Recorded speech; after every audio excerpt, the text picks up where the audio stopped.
The Yellow Wallpaper by Charlotte Perkins Stetson. It is very seldom that mere ordinary people like John and myself secure ancestral halls for the summer.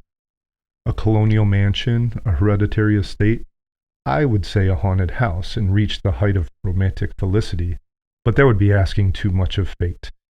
Still, I will proudly declare that there is something queer about it. Else, why should it have been let so cheaply? And why have stood so long untenanted? John laughs at me, of course, but one expects that in marriage. John is practical in the extreme.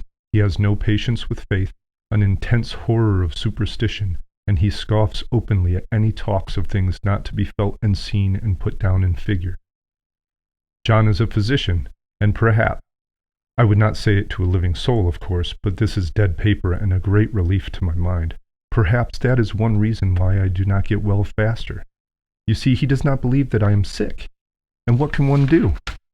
If a physician of high standing and one's own husband assures friends and relatives that there is really nothing the matter with one but temporary nervous depression, a slight hysterical tendency, what is one to do?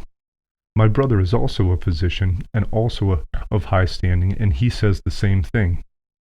So I take phosphates or phosphites, whichever it is, and tonic, and journeys, and air, and exercise, and I am absolutely forbidden to work until I am well again. Personally, I disagree with their ideas. Personally, I believe that congenial work with excitement and change would do me good. But what is one to do? I did write for a while in spite of them, but it does exhaust me a good deal, having to be so sly about it or else meet with heavy opposition. I sometimes fancy that in my condition, if I had less opposition and more society and stimulus. But John says the very worst thing I can do is think about my condition, and I confess it always makes me feel bad. So I will let it alone and talk about the house. The most beautiful place. It is quite alone, standing well back from the road, quite 3 miles from the village. It makes me think of English places that you read about, where there are hedges and walls and gates that lock, and lots of separate little houses for gardeners and people.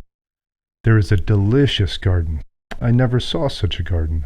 Large and shady, full of box-bordered paths and lined with long grape-covered arbors with seats under them. There are greenhouses, too, but they are all broken now.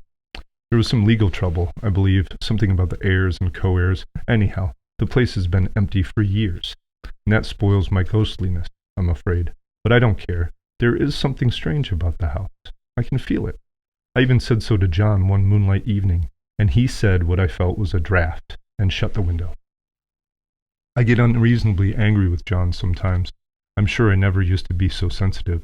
I think it is due to this nervous condition, but John says if I feel so, I shall neglect proper self-control. So I take pains to control myself, before him at least, and that makes me very tired. I don't like our room a bit. I wanted one downstairs that opened on the piazza and had roses all over the window and such pretty old-fashioned chintz hangings, but John would not hear of it. He said there was only one window and not room for 2 beds and no near room for him if he took another. He is very careful and loving and hardly lets me stir without special direction. I have a scheduled prescription for each hour of the day. He takes all care from me, and so I feel basely ungrateful not to value it more. He said we came here solely on my account, and that I was to have perfect rest and all the air I could get. Your exercise depends on your strength, my dear, he said, and your food somewhat on your appetite, but air you can absorb all the time. So we took the nursery at the top of the house. It is a big, airy room, the whole floor nearly, with windows that look all ways, and air and sunshine galore. It was a nursery first, and then playroom and gymnasium, I should judge, for the windows are barred for little children, and there are rings and things in the walls. The paint and paper look as if boys' school had used it. It is stripped off, paper, in great patches all around the head of my bed, about as far as I can reach, and in a great place on the other side of the room, low down. I never saw worse paper in my life, those sprawling, flamboyant patterns committing every artistic sin. It is dull enough to confuse the eye in following, pronounced enough to constantly irritate and provoke study, and when you follow the lame, uncertain curves for a little distance, they suddenly commit suicide, plunge off at outrageous angles, destroy themselves in unheard-of contradictions. The color is repellent, almost revolting, a smoldering, unclean yellow, strangely faded by slow-turning sunlight. It is a dull yet lurid orange in some places, a sickly sulphur tint in others. No wonder the children hated it. I should hate it myself if I had to live in this room long. There comes John. I must put this away. He hates to have me write a word. We have been here 2 weeks, and I haven't felt like writing before, since that first day. I'm sitting by the window now, up in this atrocious nursery, and there is nothing to hinder my writing as much as I please, save lack of strength. John is away all day, and even some nights when his cases are serious. I am glad my case is not serious. But these nervous troubles are dreadfully depressing. John does not know how much I really suffer. He knows that there is no reason to suffer, and that satisfies him. Of course, it is only nervousness. It does weigh on me so not to do my duty in any way. I meant to be such a help to John, such a real rest and comfort, and here I am, a comparative burden already. Nobody would believe what an effort it is to do what little I am able, to dress and entertain and order things. It is fortunate Mary is so good with the baby, such a dear baby. And yet I cannot be with him. It makes me so nervous. I suppose John never was nervous in his life. He laughs at me so about this wallpaper. At first he meant to repaper the room, but afterwards he said that I was letting it get the better of me, and that nothing was worse for a nervous patient than to give way to such fancies. He said that after the wallpaper was changed, it would be the heavy bedstead, and then the barred windows, and then the gate at the head of the stairs, and so on. You know, the place is doing you good, he said, and really, dear, I don't care to renovate the house just for a 3 months' rental. Then do let us go downstairs, I said. There are such pretty rooms there. Then he took me in his arms and called me a blessed little goose, and said he would go down to the cellar, if I wished, and would have it whitewashed into the bargain. But he is right enough about the beds and the windows and things. It is an airy and comfortable room as any one need wish, and, of course, I would not be so silly as to make him uncomfortable just for a whim. I'm really getting quite fond of the big room, all but that horrid paper. Out of one window I can see the garden. Those mysterious, deep-shaded arbors, the riotous, old-fashioned flowers, and the bushes and gnarly trees. Out of another, I get a lovely view of the bay and the little private wharf belonging to the estate. There is a beautiful, shaded lane that runs down there from the house. I always fancy I see people walking in those numerous paths and arbors, but John has cautioned me not to give way to fancy at the least. He says that, with my imaginative powers and habit of story-making, a nervous weakness like mine is sure to lead to all manner of excited fancies, and that I ought to use my will and good sense to check my tendency. So I try. I think sometimes that if I were only well enough to write a little, it would relieve me of the stress of ideas and rest me. But I find I get pretty tired when I try. It is so discouraging not to have any advice and companionship about my work. When I get really well, John says we will ask Cousin Henry and Julia down for a long visit, but he says he would as soon put fireworks in my pillowcase as to let me have those stimulating people about now. I wish I could get well faster, but I must not think about that. This paper looks to me as if it knew what a vicious influence it had. There is a recurrent spot where the pattern lolls like a broken neck, and 2 bulbous eyes stare at you upside down.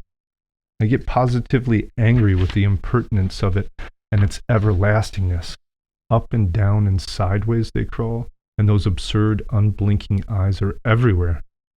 There is one place where the 2 breaths didn't match, and the eyes go all up and down the line, one a little higher than the other. I never saw so much expression in an inanimate thing before, and we all know how much expression they have. I used to lie awake as a child and get more entertainment and terror out of blank walls and plain furniture than most children could find in a toy store.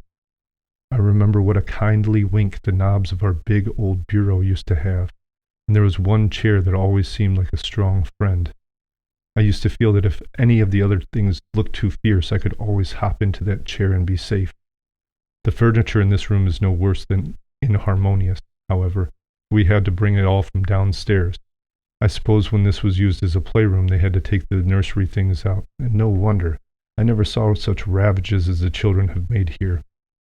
The wallpaper, as I said before, is torn off in spots, and it sticketh closer than a brother. They must have had perseverance as well as hatred.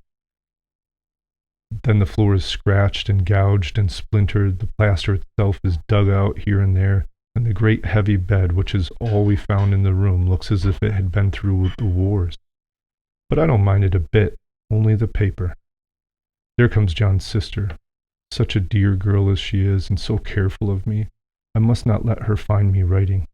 She is a perfect and enthusiastic housekeeper, and hopes for no better profession. I verily believe she thinks it is the writing which makes me sick. But I can write when she is out, and see her long way off from these windows.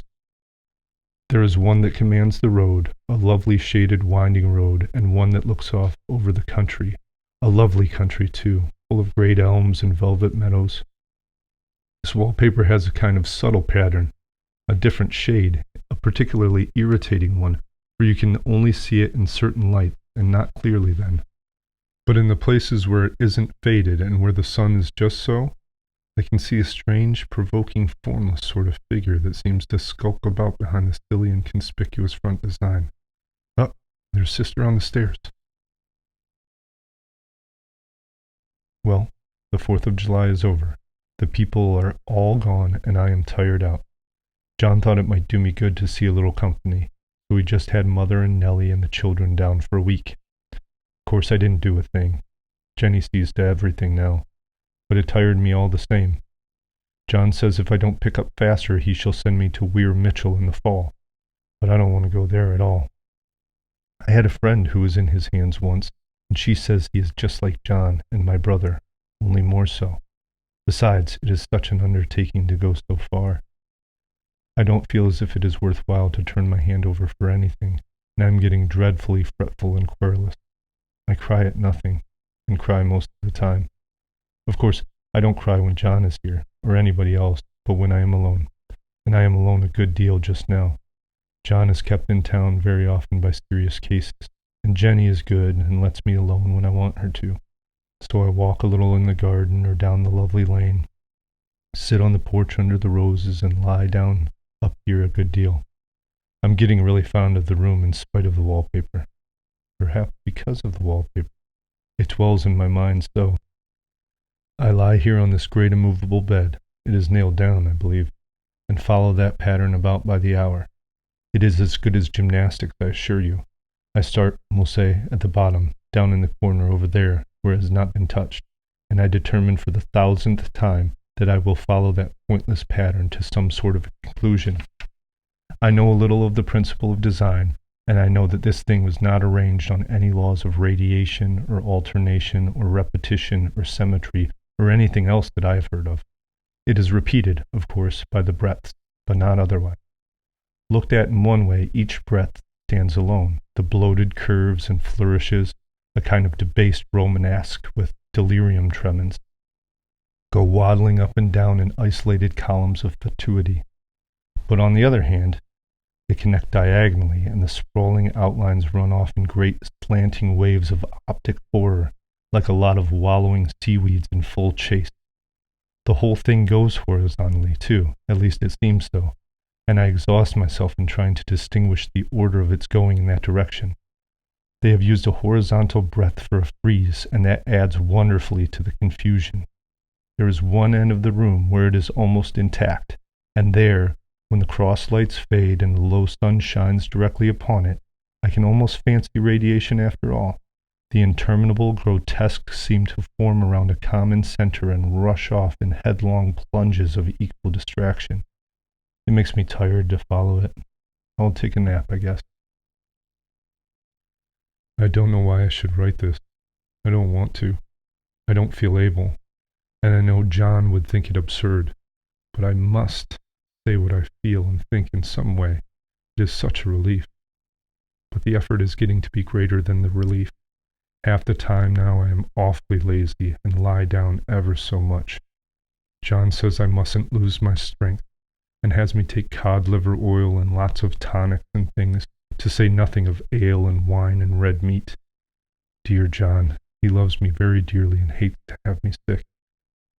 I tried to have a real earnest, reasonable talk with him the other day and tell him how I wish he would let me go and make a visit to Cousin Henry and Julia, but he said I wasn't able to go, nor able to stand it after I got there, and I did not make out a very good case for myself, for I was crying before I had finished. It is getting to be a great effort for me to think straight. Just this nervous weakness, I suppose. And dear John gathered me up in his arms and just carried me upstairs and laid me on the bed and sat by me and read to me until it tired my head. He said I was his darling and his comfort and all he had, and that I must take care of myself for his sake and keep well.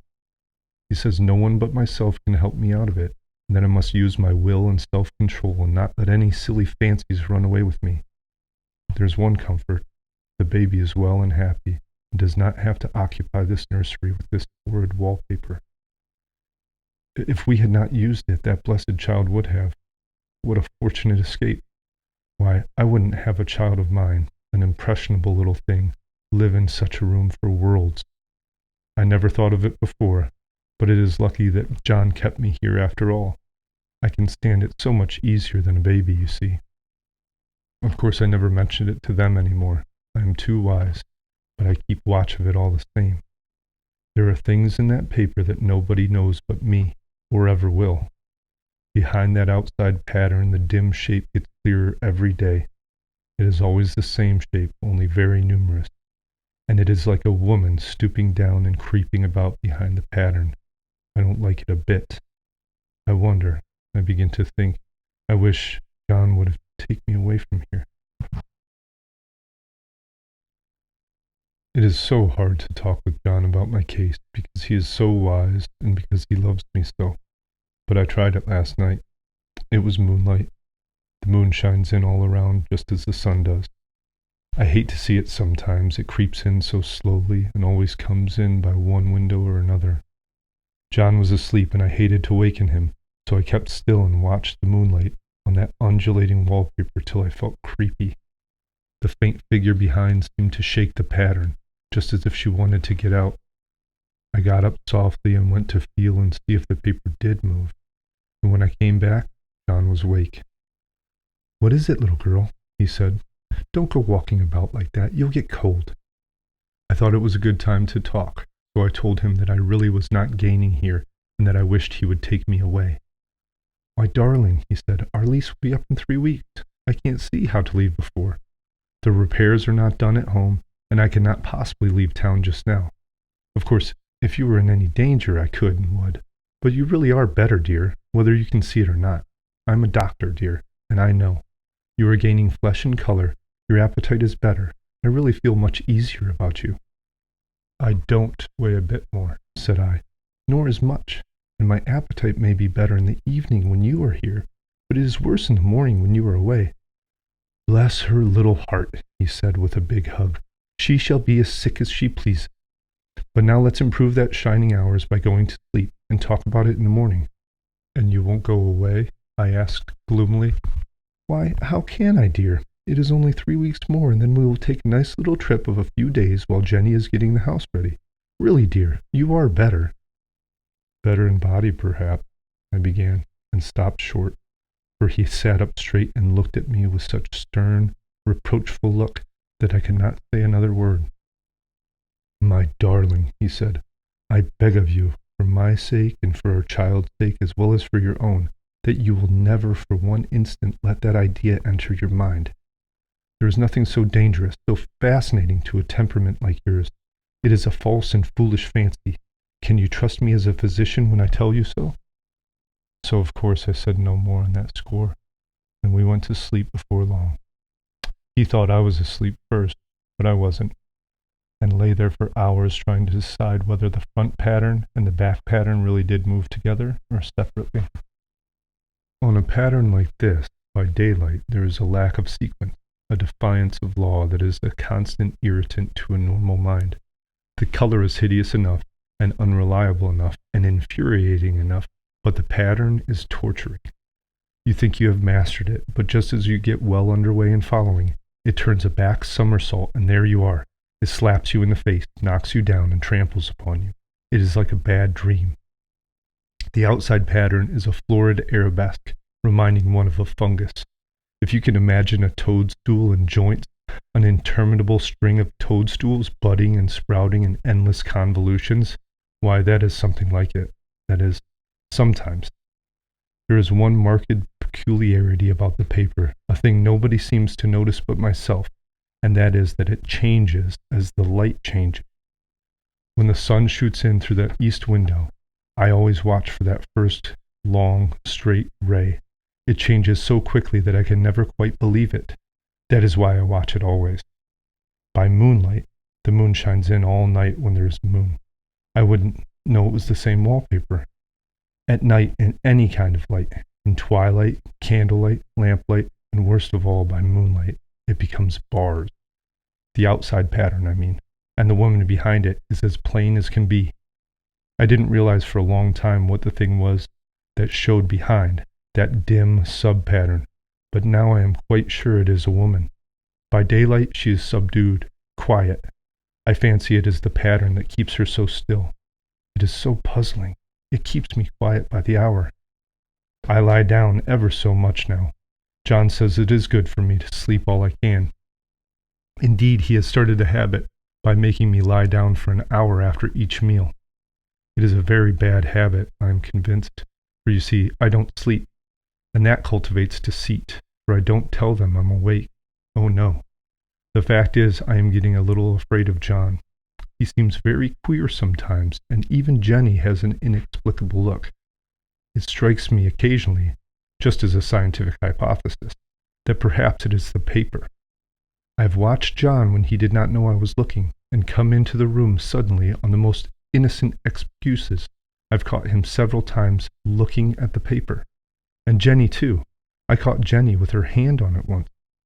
She didn't know I was in the room, and when I asked her in a quiet, very quiet, with the most restrained manner possible, what she was doing with the paper, she turned around and looked as if she had been caught stealing, and looked quite angry, and asked why I should frighten her so. Then she said the paper stained everything it touched, and that she had found yellow smooches on all my clothes and John's, and she wished we would be more careful. Did not that sound innocent? But I know she was studying the pattern, and I am determined that nobody shall find it out but myself. Life is very much more exciting now than it used to be. You see, I have something more to expect, to look forward to watch. I really do eat better and am more quiet than I was. John is so pleased to see me improve. He laughed a little the other day and said I seemed to be flourishing in spite of my wallpaper. I turned it off with a laugh. I had no intention of telling him it was because of the wallpaper. He would make fun of me. He might even try to take me away. I don't want to leave now until I have found it out. There is a week more, and I think that will be enough. I'm feeling ever so much better. I don't sleep much at night, for it is so interesting to watch development, but I sleep a good deal in the daytime. In the daytime it is tiresome and perplexing. There are always new shoots on the fungus and new shades of yellow all over it. I cannot count them, though I have tried conscientiously. It is the strangest yellow, that wallpaper. It makes me think of all the yellow things I ever saw. Not beautiful ones like buttercups, but old, foul, bad yellow things. There is something else about that paper. The smell. I noticed it the moment we came into the room. With so much air and the sun, it was not bad. Now that we have had a week of fog and rain, and whether the windows are open or not, the smell is here. It creeps all over the house. I find it hovering in the dining room, skulking in the parlor, hiding in the hall, lying in wait for me on the stairs. It gets into my hair. Even when I go to ride, if I turn my head suddenly and surprise it, there is that smell. Such a peculiar odor, too. I have spent hours trying to analyze it, to find out what it smelled like. It is not bad, at first, and very gentle, but quite the subtlest, most enduring odor I ever met. In this damp weather, it is awful. I wake up in the night and find it hanging over me. It used to disturb me at first. I thought seriously of burning the house to reach that smell. But now I'm used to it. The only thing I can think of is that the color of that paper. A yellow smell. There's a very funny mark on the wall, low down near the mopboard, a streak that runs round the room. It goes behind every piece of furniture except the bed. a long, straight, even smooch, as if it had been rubbed over and over. I wonder how it was done and who did it and what they did it for. Round and round and round, round and round and round. It makes me dizzy. I really have discovered something at last. Through watching so much at night, when it changes so, I have finally found out. The front pattern does move, and no wonder. The woman behind shakes it. Sometimes I think there are a great many women behind, and sometimes only one, and she crawls around fast, and her crawling shakes it all over. Then, in the very bright spots, she keeps still, and in the very shady spots, she just takes hold of the bars and shakes them hard. And she is all the time trying to climb through, but nobody could climb through that pattern. It strangles so. I think that is why it has so many heads. They get through, and then the pattern strangles them off and turns them upside down and makes their eyes white. If those heads were covered or taken off, it would not be half so bad. I think that the woman gets out in the daytime, and I'll tell you why, private. I've seen her. I can see her out of every one of my windows. It is the same woman, I know, for she is always creeping, and most women do not creep by daylight. I see her in that long shaded lane creeping up and down. I see her in those dark grape arbors creeping all around the garden. I see her on that long road under the trees creeping along, and when a carriage comes, she hides under the blackberry vines. I don't blame her a bit. It must be very humiliating to be caught creeping by daylight. I always lock the door when I creep by daylight. I can't do it at night, for I know John would suspect something at once. John is so queer now that I don't want to irritate him. I wish he would take another room. Besides, I don't want anybody to get that woman out at night but myself. I often wonder if I could see her out of all of the windows at once. But, turn as fast as I can only see out of one of them at a time. And though I always see her, she may be able to creep faster than I can turn. I have watched her sometimes away off in the open country, creeping as fast as a cloud shadow in a high wind. If only that top pattern could be gotten off from the under one. I mean to try it, little by little. I have found out another funny thing, but I shan't tell it this time. It does not do to trust people too much. There are only 2 more days to get this paper off, and I believe John is beginning to notice. I don't like the look in his eyes, and I heard him ask Jenny a lot of professional questions about. She had a very good report to give. She said I slept a good deal in the daytime. John knows I don't sleep very well at night, for all I'm so quiet. He asked me all sorts of questions too, and pretended to be very loving and kind, as if I couldn't see through him. Still, I don't wonder he asked so, sleeping under this paper for 3 months. It only interests me, but I feel sure John and Jenny are secretly affected by it. This is the last day, but it is enough. John to stay in town overnight and won't be out until this evening. Jenny wanted to sleep with me, the sly thing, but I told her I should undoubtedly rest better for a night all alone. That was clever. Really, I wasn't alone a bit. As soon as it was moonlight and that poor thing began to crawl and shake the pattern, I got up and ran to help her. I pulled and she shook. I shook and she pulled, and before morning we had peeled off yards of that paper, a strip about as high as my head and half around the room. And then when the sun came and that awful pattern began to laugh at me, I declared I would finish it today. We go away tomorrow, and they are moving all my furniture down again to leave things as they were before. Jenny looked at the wall in amazement, but I told her merrily that I did it out of pure spite at the bishop. She laughed and said she wouldn't mind doing it herself, but I must not get tired. How she portrayed herself that time. But I am here, and no person touches this paper but me, not alive. She tried to get me out of the room. It was too patent. But I said it was so quiet and empty and clean now that I believed I would lie down again and sleep all I could, and not to waken me even for dinner. I would call her when I woke. And now she is gone, and the servants are gone, and the things are gone, and there is nothing left but that great bedstead nailed down with the canvas mattress we found on. We shall sleep downstairs tonight and take the boat home tomorrow. I quite enjoy the room, now that it is bare again. How those children did tear about here! This bedstead is fairly gnawed. But I must get to work. I have locked the door and thrown the key down into the front path. I don't want to go out, and I don't want to have anybody come in till John comes. I want to astonish him. I've got a rope up here that even Jenny did not find. If that woman does get out and tries to get away, I can tie her. But I forgot I could not reach far without anything to stand on. This bed will not move. I tried to lift and push it until I was lame, and then I got so angry I bit off a little piece at one corner, but it hurt my teeth. Then I peeled off all the paper I could reach by standing on the floor. It sticks horribly, and that pattern just enjoys it. All those strangled heads and bulbous eyes and waddling fungus growths just shriek with derision. I am getting angry enough to do something desperate. To jump out of the window would be an admirable exercise, but the bars are too strong even to try. Besides, I wouldn't do it. Of course not. I know well enough that a step like that is improper and might be misconstrued. I don't like to look out of the window even. There are so many of those creeping women. They creep so fast. I wonder if they all came out of that wallpaper as I did. But I am securely fastened now by my well-hidden rope. You don't get me out in the road there. I suppose I shall have to get back behind the pattern when it becomes night, and that is hard. It is so pleasant to be out in this great room and creep around as I please. I don't want to go outside. I won't, even if Jenny asks me to. For outside you have to creep on the ground, and everything is green instead of yellow. But here I can creep smoothly on the floor, and my shoulder just fits in that long smooch around the wall, so I cannot lose my way. Why, there's John at the door. It is no use, young man, you can't open it. How he does call and pound. Now he's crying for an axe. It would be a shame to break down that beautiful door.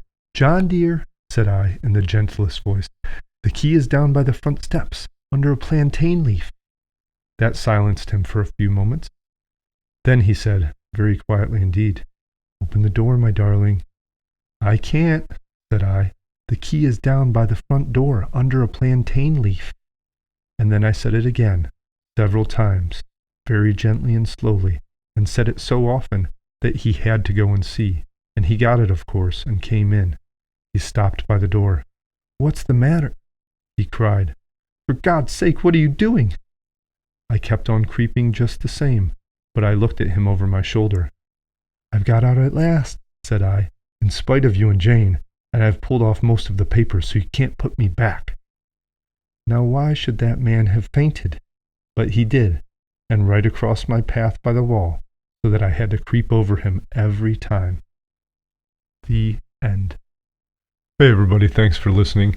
Just wanted to say if you like the content, hit that like button. If you have a comment or a suggestion for another audiobook, let me know. Also, davidkinch.com is up and running, and there will be plenty of new content coming there all the time. Personal works, blogs, short stories, and book reviews. So if you're interested in that, please stop by. Thanks again, and God bless.